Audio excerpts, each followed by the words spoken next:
So we're going to go on our walk here. So one thing to take note of is that this was actually a great opportunity to work on our jumping.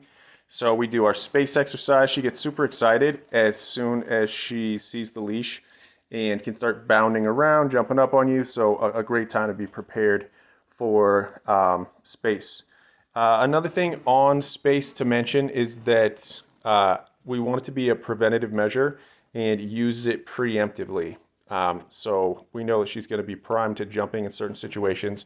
We want to be ready to tell her space as she approaches so she doesn't get the opportunity to jump up on us, because it's actually a pretty reinforcing activity. Free? Good. So I wasn't waiting for that, but we always get Miss Molly come into a sit-her down before we take off on our walk. Good job, sweetie. So we can clicker Miss Molly here for hanging out by our side. However, as soon as we get on a walk, something to take note of is just that she's not very treat motivated. And so you're certainly welcome to give her a click and let her know she's doing the right thing. Give her an opportunity to take a treat, but she probably won't take it. So my methodology for Miss Molly has simply been, good girl, Molly, good girl. Doing a lot of switching directions. Anytime that she gets a step out ahead of me, then I'll simply go in another direction to allow Miss Molly to know that, nope, we're always going to follow Mr. Dan, and we're not doing the right thing if we're leading the dance. And Molly, we just need to walk at the same pace and walk with Uncle Dan.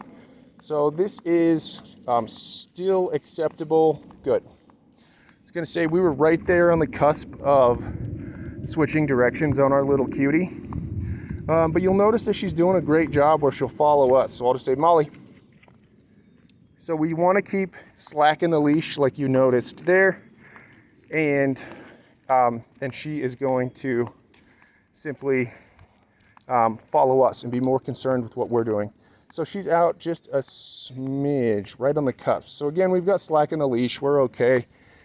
Good. She's doing good. Very good. So we just kind of want to be a little bit more anal retentive when we're first working with her, so that then in the future, good girl, moving forward, you don't have to be. So as soon as she gets, right out in front here, if she were to walk right here, I'd be like, we're changing directions, and we would switch it up on her. But for the time being, she's just being perfect. So we're just very happy, very, very happy with what she's doing for us here. This is perfect. And you'll notice here that she is very interested in what I'm doing, and that's important. So we got a little tension. I'll say, Molly. Good. Focuses back in. Very good. Another good girl. Another thing you can do is just kind of changing directions on her here. Just mess around with her. Molly, make it fun. Make it a little game. And she's tramping around with you. And just keep this enforced. Good girl, Molly. That she's got to follow you around. She's kind of behind me here. So good girl. Good girl.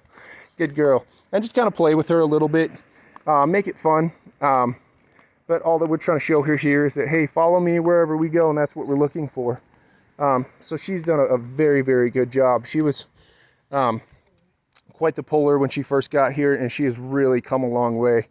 It also actually helps with her name recognition anytime that we're doing our loose leash walking, because we do a lot of saying her name every time we're changing direction. So if I was walking over this way, I'd say Molly, then we'd switch over here, Molly. So she gets used to, good girl, to focusing in as soon as she hears her name.